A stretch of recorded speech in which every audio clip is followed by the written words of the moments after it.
Selanjutnya yaitu materi budaya, literasi, dan kepramukaan yang akan disampaikan oleh Ibu Nur Isdiati, Sarjana Pendidikan. Kepada beliau disilakan.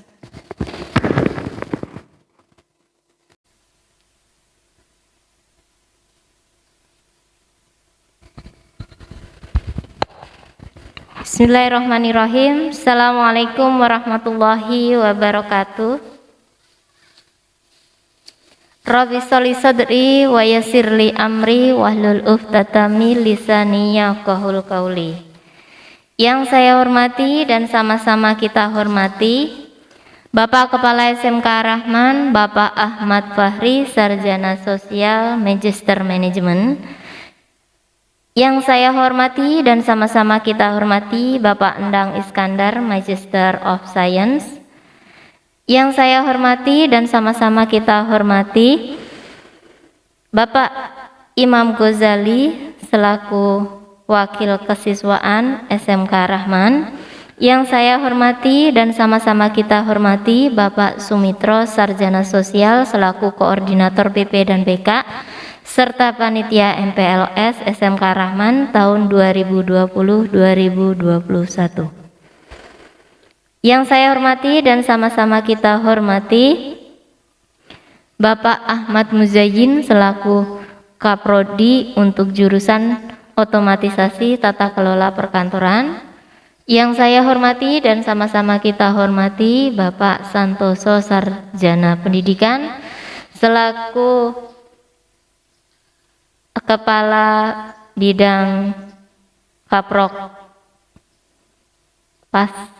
Yang saya hormati dan sama-sama kita hormati Bapak Santoso, Sarjana Pendidikan selaku Kaprodi untuk jurusan Akuntansi Keuangan Lembaga. Yang saya hormati dan sama-sama kita hormati Ibu Yulia Sofyanita selaku Kaprodi untuk jurusan Bisnis Daring dan Pemasaran. Yang saya hormati dan sama-sama kita hormati Bapak Ibu Dewan Guru yang mohon maaf tidak saya sebutkan namanya satu persatu, akan tetapi tidak mengurangi rasa hormat dan takzim saya kepada beliau sekalian. Yang saya hormati dan sama-sama kita hormati wali siswa yang saat ini menemani putra-putrinya melaksanakan MPLS online di rumah. Yang saya hormati dan juga saya cintai seluruh peserta MPLS SMK Rahman tahun 2021 tahun 2022.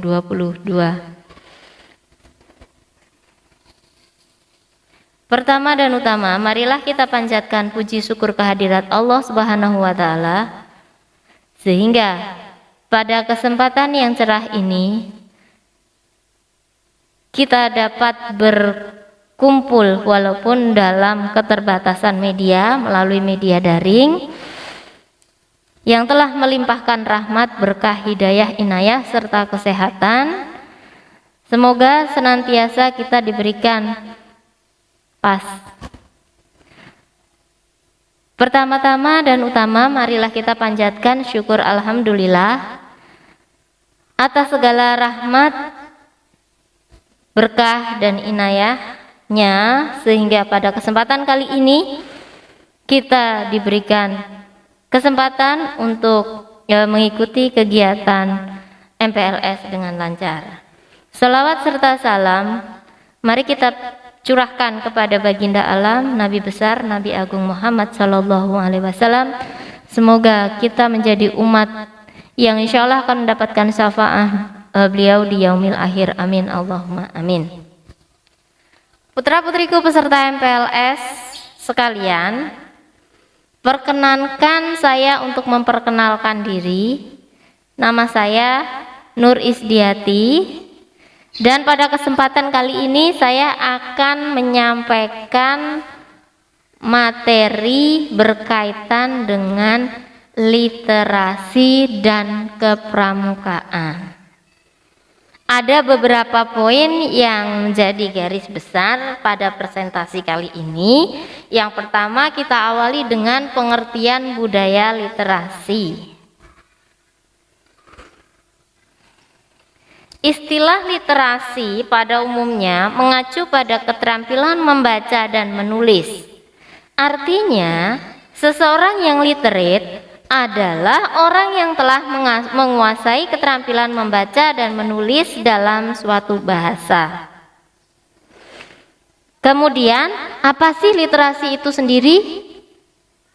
Literasi merupakan kemampuan membaca dan menulis, serta menambah pengetahuan, keterampilan, dan kemampuan seseorang untuk berpikir kritis. Nah, dari kata literasi itu sendiri bisa disimpulkan ketika suatu kebiasaan dilakukan secara terus-menerus,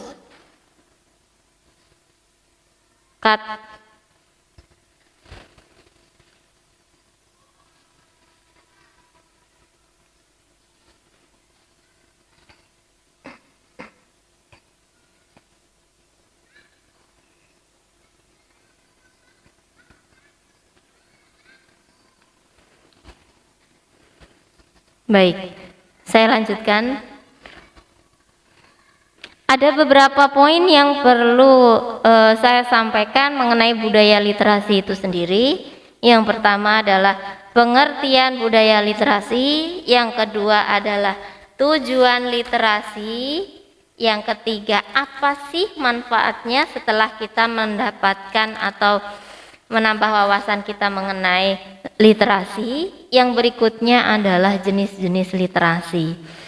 Baik, saya akan mulai dari yang pertama. Kita awali dengan pengertian budaya literasi. Literasi pada umumnya mengacu pada keterampilan membaca dan menulis. Artinya, seseorang yang literate adalah orang yang telah menguasai keterampilan membaca dan menulis dalam suatu bahasa. Kemudian, literasi merupakan kemampuan dalam membaca, menulis, serta keterampilan seseorang dalam mengolah informasi dari bacaan yang telah dibaca, yang membuat seseorang menjadi berpikir lebih kritis. Budaya literasi adalah kebiasaan seseorang dalam berpikir yang diikuti dengan aktivitas membaca, menulis yang berujung pada penekanan dan proses berpikir kritis, memecahkan masalah, kreatif, dan mengembangkan ilmu pengetahuan. Artinya apa, adik-adik sekalian? Artinya adalah ketika orang gemar membaca, maka orang tersebut wawasannya menjadi luas. Benar? Ada istilah buku adalah jendela dunia. Maksudnya apa? Maksudnya adalah dengan membaca buku, maka pengetahuan kita tidak hanya terbatas di sekitar lingkungan kita saja, tapi kita bisa mengetahui luasnya dunia. Apalagi saat ini kita dihadapkan dengan era globalisasi. Dengan mudahnya kita bisa mengakses semua informasi, baik yang lokal maupun yang nasional, bahkan internasional. Dengan mudahnya kita bisa akses melalui apa? Melalui internet. Karena saat ini kita hidup di era digital.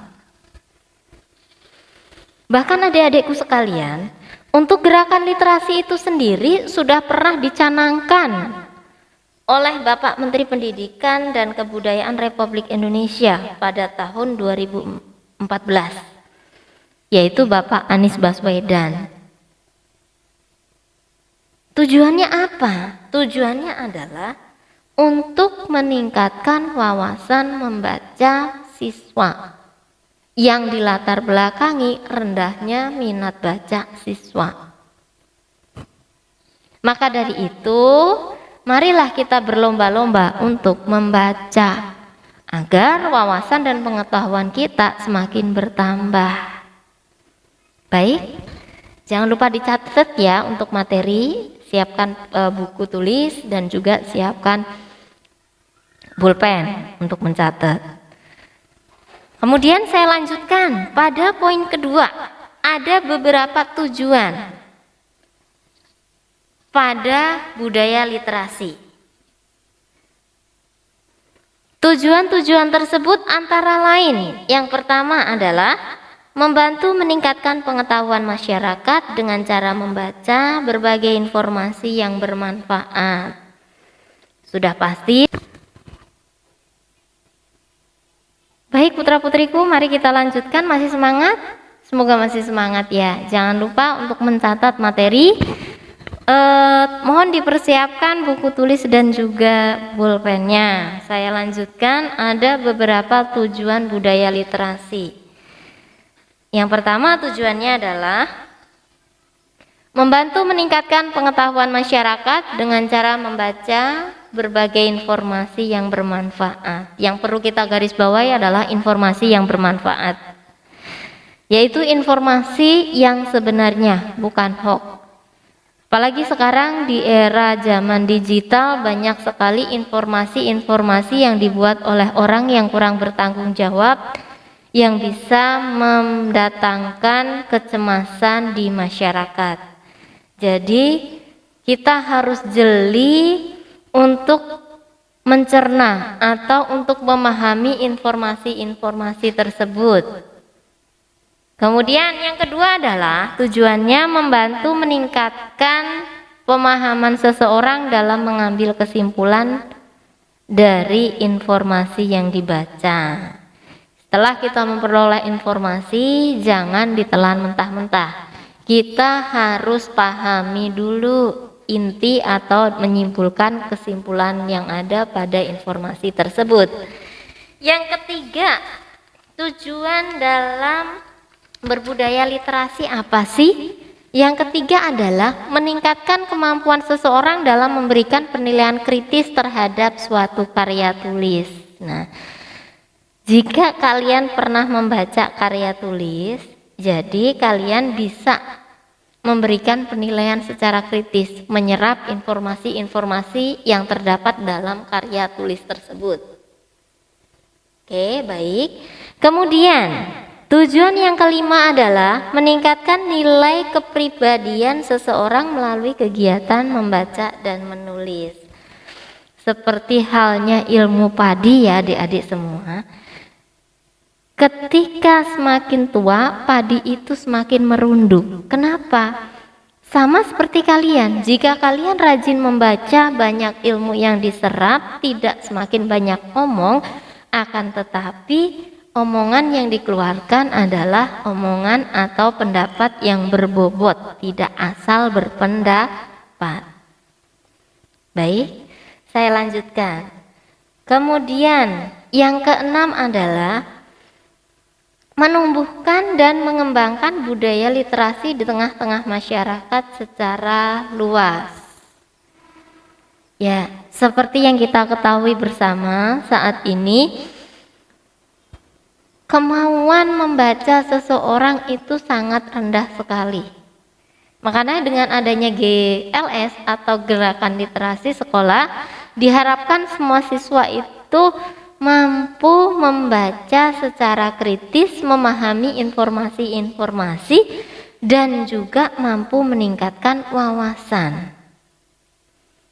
Kemudian tujuan yang terakhir adalah membantu meningkatkan kualitas penggunaan waktu seseorang sehingga lebih bermanfaat. Maksudnya seperti apa? Maksudnya adalah di waktu senggang, di waktu luang, alangkah baiknya kita manfaatkan untuk membaca. Apalagi sekarang pembelajaran dilakukan di rumah. Jadi kita mempunyai banyak sekali waktu yang bisa dialokasikan untuk meningkatkan wawasan kita melalui membaca. Paling tidak kita paksakan dalam sehari kalian membaca buku kurang lebih 10 menit saja. Baik, sampai di sini tujuan budaya literasi. Masih tetap semangat? Masih. Oke. Selanjutnya saya akan menyampaikan tentang poin yang berikutnya, yaitu adalah manfaat budaya literasi. Setelah kalian memahami inti atau pengertian dari budaya literasi, tujuan literasi, apa sih manfaatnya ketika kalian nanti melaksanakan program GLS atau gerakan literasi sekolah ini? Yang pertama adalah menambah perbendaharaan atau kosakata seseorang. Jadi jika orang tersebut mempunyai kosakata yang banyak, maka orang tersebut akan semakin cakap dalam berkomunikasi. Baik, manfaat yang kedua adalah mengoptimalkan kinerja otak. Karena sering digunakan untuk kegiatan membaca dan menulis, maka otak kita akan terbiasa untuk berpikir kritis dalam menangkap sebuah informasi. Baik, yang ketiga adalah mendapatkan berbagai wawasan dan informasi baru. Melalui media internet, kita banyak searching materi, kita banyak membaca, dan kita bisa menemukan informasi-informasi baru yang sekiranya bermanfaat bagi kita. Baik, selanjutnya yang poin keempat, manfaatnya adalah kemampuan interpersonal seseorang akan semakin baik. Sudah pasti ketika orang rajin membaca, maka seseorang tersebut jauh akan lebih baik. Berikutnya yang poin kelima adalah kemampuan memahami makna suatu informasi. Mohon maaf, ini salah ya. Ini bukan makan, saya salah ketik. Harusnya ini adalah kemampuan memahami makna suatu informasi akan lebih baik dan meningkat. Yang keenam adalah meningkatkan kemampuan verbal seseorang. Verbal itu adalah ucapan, ujaran. Jadi orang yang banyak ilmu, orang yang banyak wawasan, maka dia akan semakin mudah dalam berkomunikasi, dalam berujar. Oke. Yang berikutnya, pada poin ketujuh ada membantu meningkatkan kualitas penggunaan waktu yang lebih bermanfaat. Ya, jadi waktu kita tidak terbuang sia-sia. Mohon maaf Pak, tadi bukan manfaat. Yang poin ketujuh adalah, saya ulangi ya. Yuk, selanjutnya. Yang poin ketujuh adalah meningkatkan kemampuan analisis dan berpikir seseorang. Jadi dia mampu menganalisis segala macam informasi. Yang kedelapan adalah membantu meningkatkan daya fokus, kemampuan konsentrasi seseorang. Jadi dia akan berpikir kritis sehingga fokus dalam suatu hal. Yang terakhir, manfaat yang bisa kita ambil dari budaya literasi adalah meningkatkan kemampuan seseorang dalam menggali kata yang bermakna dan juga menulis. Sampai di sini masih ada beberapa bagian berkaitan jenis-jenis literasi. Apakah adik-adik tahu kira-kira ada berapa macam atau ada berapa jenis sih literasi yang ada di sekitar kita ini? Mungkin di rumah ada yang sudah membaca, atau ada yang sudah menemukan informasi, atau ada yang udah belajar, atau yang udah mendengar kemarin. Oke, ada 5 macam ya adik-adik jenis-jenis literasi yang ada di masyarakat kita. Yang pertama adalah literasi dasar, yang kedua literasi media, yang ketiga literasi teknologi, yang keempat literasi perpustakaan, yang kelima adalah literasi visual. Apa sih literasi dasar itu? Literasi dasar adalah kemampuan dasar seseorang dalam membaca, menulis, mendengarkan, dan juga berhitung. Sudah pasti ya, dari kecil, dari TK, guru kita sudah mengenalkan abjad. Dari A, B, C, D dirangkai menjadi kata huruf-huruf tersebut. Dari kata dirangkai menjadi kalimat. Nah, dari kalimat baru tahu, oh arti kalimat ini adalah seperti ini. Itulah yang disebut dengan literasi dasar. Baik adik-adikku sekalian, mari kita lanjutkan. Jenis literasi yang kedua adalah literasi media, yang erat kaitannya dengan era digital tadi seperti yang saya sudah sampaikan ya. Yaitu kalian hidup di era digital, banyak sekali media komunikasi yang kalian gunakan. Pastinya kalian gak asing dengan kata Facebook, Twitter, Instagram, WhatsApp, dan juga pet. Itu semua adalah contoh media sosial yang ada di lingkungan kita. Kaitannya dengan budaya literasi apa? Pastinya melalui media kita bisa mengakses segala macam informasi. Ya, yaitu literasi media adalah kemampuan seseorang dalam memahami berbagai bentuk media seperti yang tadi sudah saya sebutkan. Jadi melalui media-media tersebut orang mampu menyerap informasi yang disampaikan sehingga orang tersebut menambah pengetahuan dan juga wawasannya. Jenis yang ketiga adalah literasi teknologi. Baik, untuk literasi teknologi adalah kemampuan dalam mengetahui sekaligus memahami hal-hal yang berhubungan dengan teknologi seperti software dan hardware. Selain itu, seseorang dapat memahami cara menggunakan internet dengan baik dan benar. Itu adalah literasi teknologi. Baik, untuk jenis yang keempat adalah literasi perpustakaan. Apa sih yang dimaksud dengan literasi perpustakaan? Literasi perpustakaan adalah kemampuan dalam memahami dan membedakan karya tulis berbentuk fiksi maupun non-fiksi.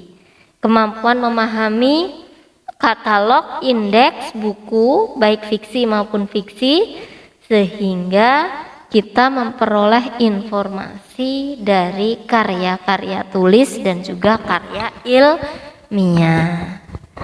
Tidak dapat dipungkiri bahwa namanya perpustakaan itu disebut sebagai julukan gudangnya ilmu. Akan tetapi dengan keterbatasan yang saat ini adanya wabah, sehingga seluruh siswa tidak bisa mengunjungi perpustakaan. Tapi masih ada alternatif. Apa? Yaitu internet. Kamu bisa mencari segala macam informasi yang ada di internet dengan mengaksesnya. Baik, untuk jenis yang lain adalah literasi visual, yaitu adalah pemahaman yang lebih dalam mengenai menangkap suatu makna dan informasi berbentuk visual dan gambar. Literasi visual adalah muncul pada pemikiran sebuah gambar yang telah dibaca. Artinya dia bisa berkomunikasi melalui gambar. Contohnya apa? Contohnya ada pamflet di jalan, baleho yang dipasang besar sekali. Nah, dari baleho tersebut kamu saksikan dan kamu bisa memahami konteks atau isi dari baleho tersebut. Itulah yang disebut dengan literasi visual, yaitu literasi melalui gambar atau melalui poster. Baik adik-adikku, masih semangat? Ya, tentunya masih ya. Jangan bosan karena masih ada satu materi lagi. Materi yang kedua saya adalah gerakan pramuka. Nah, masih ingat putra-putriku tentang gerakan pramuka itu apa? Tapi sebelumnya mari kita tepuk pramuka dulu bersama-sama untuk membangkitkan semangat kita. Ya, 2 kali tepuk pramuka.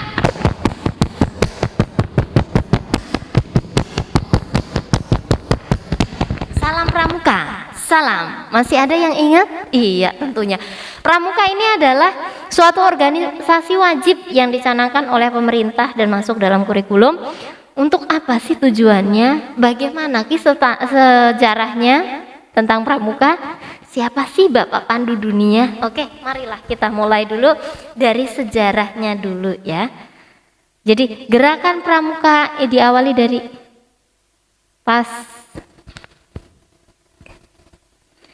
Baik, kita awali dengan pengertian organisasi pramuka. Gerakan Pramuka Indonesia adalah organisasi pendidikan non-formal yang menyelenggarakan pendidikan kemampuan di rakyat Indonesia. Kata pramuka merupakan singkatan dari Praja Muda Karana yang memiliki arti jiwa muda yang suka berkarya. Jadi generasi muda yang tangguh, generasi muda yang kreatif, itu adalah pengertian dari gerakan pramuka. Nah, kata pramuka asalnya diambil oleh Sultan Hamengkubuwono yang ke-9 yang berasal dari kata poromuko. Apa sih arti kata poromuko? Poromuko itu adalah pasukan terdepan dalam perang. Berarti kalau pasukan identik dengan kata apa? Disiplin, tanggung jawab, berjiwa sosial, pantang menyerah. Baik. Pramuka itu sendiri merupakan sebutan bagi gerakan pramuka, yaitu ada beberapa kategori ya dalam pramuka.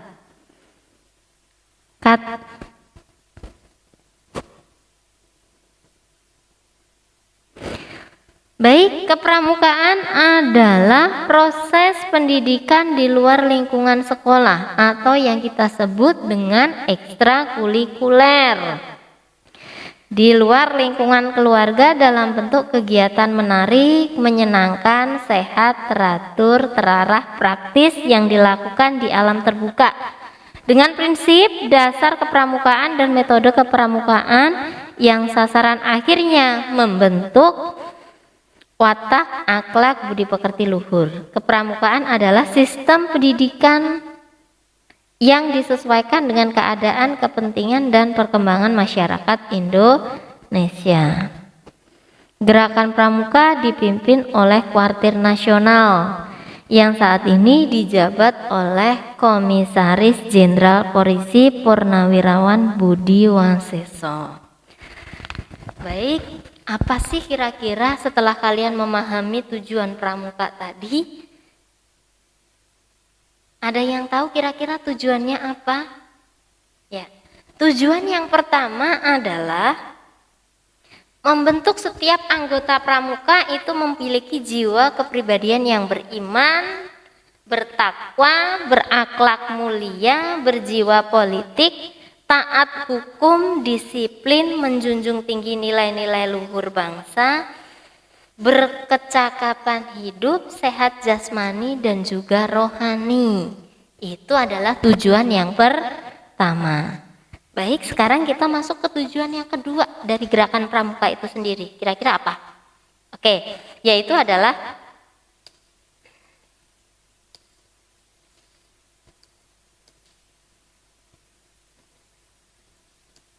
gerakan pramuka. Tujuan yang kedua apa ya?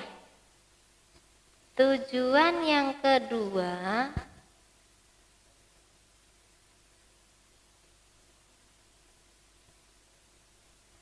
menjadikan warga negara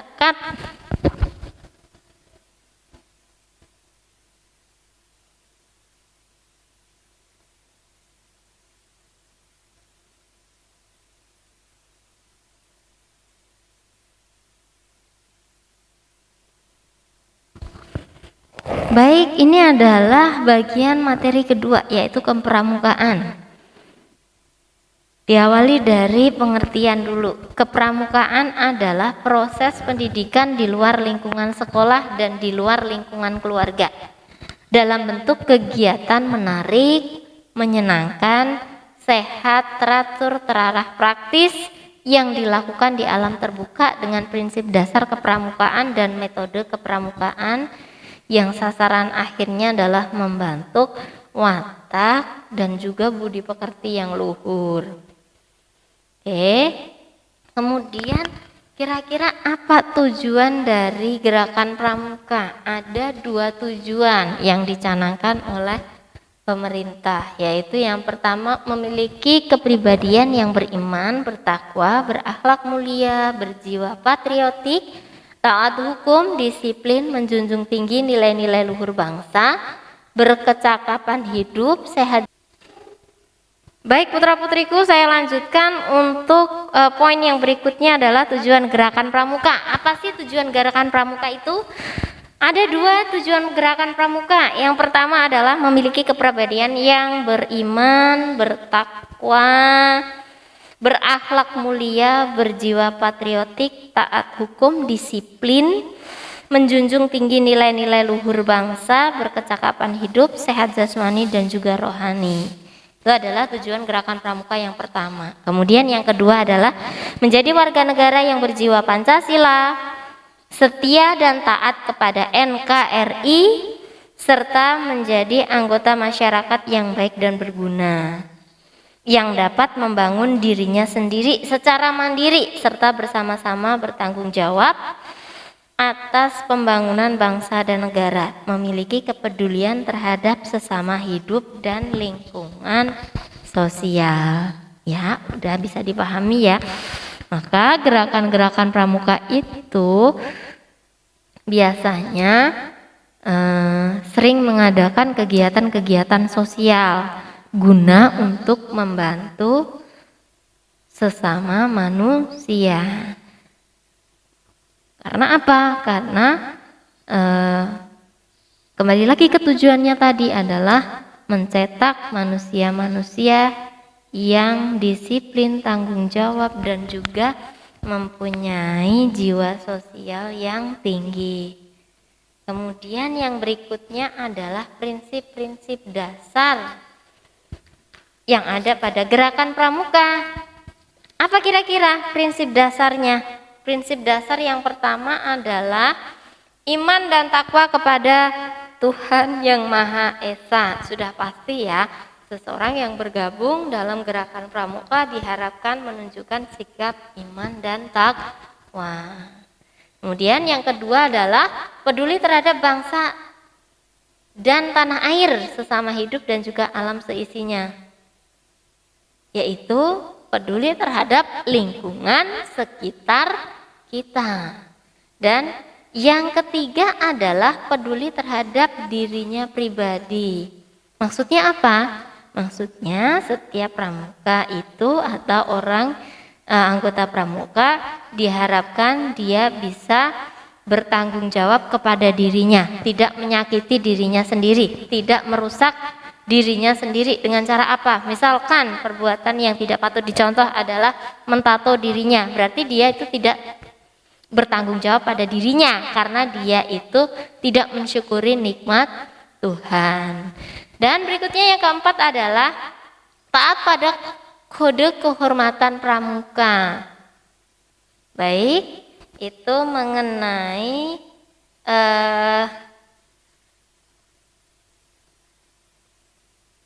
prinsip. Nah, selanjutnya adalah metode dalam pramuka. Ada beberapa metode yang digunakan dalam pramuka. Pasti yang namanya kegiatan pramuka adalah kegiatan menyenangkan ya, karena kegiatannya dilakukan di luar kelas. Ada zel-yel, kemudian diikuti dengan games dan juga diikuti dengan selingan beberapa kegiatan. Nah, beberapa metode yang digunakan dalam pramuka, yang pertama adalah pengamalan kode kehormatan pramuka, belajar sambil melakukan kegiatan. Ya, ini poin kedua ini ya. Belajar sambil melakukan kegiatan berkelompok, bekerja dan berkompetisi. Jadi makanya dalam kegiatan pramuka itu biasanya ada hiking, yaitu kegiatan mendaki gunung. Ada juga camping. Apa itu camping? Camping itu adalah cara seseorang menghargai alam semesta ya. Tinggal di base camp dan juga tidak ada AC, tidak ada kompor, tidak ada apa lagi ya, serba minimalis. Kemudian mandinya juga di kali. Itu adalah kegiatan pramuka zaman dulu. Kalau zaman sekarang untuk kegiatan pramukanya mungkin udah modern ya. Berikutnya yang berkaitan dengan metode dalam pramuka adalah kegiatan yang menarik dan menantang. Ya, salah satunya hiking tadi ya. Hiking itu contoh kegiatan yang menarik. Menariknya apa? Sangat fun sekali. Temannya banyak, jalan rame-rame, menantang. Kenapa kok menantang? Karena cukup beresiko. Kita naik gunung dengan medan yang tidak menentu, tapi walaupun kegiatannya menantang, maka akan menimbulkan kebahagiaan pada diri seseorang. Dia tidak merasa terbebani. Berikutnya adalah kegiatan di alam terbuka. Ya, menyusuri sungai, hiking, kemah itu kegiatan yang dilakukan di alam terbuka. Kehadiran orang dewasa memberikan bimbingan, dorongan dan juga penghargaan merupakan tanda kecakapan. Iya.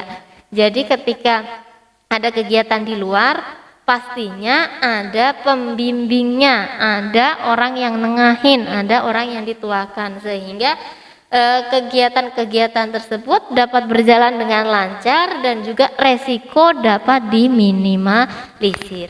Baik teman-teman dan juga adik-adik peserta MPLS yang berbahagia, terima kasih banyak sudah menyaksikan dan juga mengikuti kegiatan MPLS. Semoga informasi yang saya sampaikan ini bermanfaat dan juga jangan lupa untuk membuat tugas nanti disampaikan ke koordinator. Kemudian bila ada salah-salah kata yang kurang berkenan, saya mohon diberikan pintu maaf yang sebesar-besarnya. Dan billahi taufiq wal hidayah. Assalamualaikum warahmatullahi wabarakatuh. Salam Pramuka. Salam.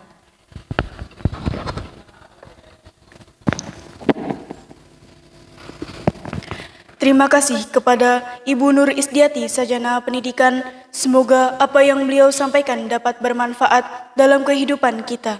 Amin, amin, ya Rabbal Alamin.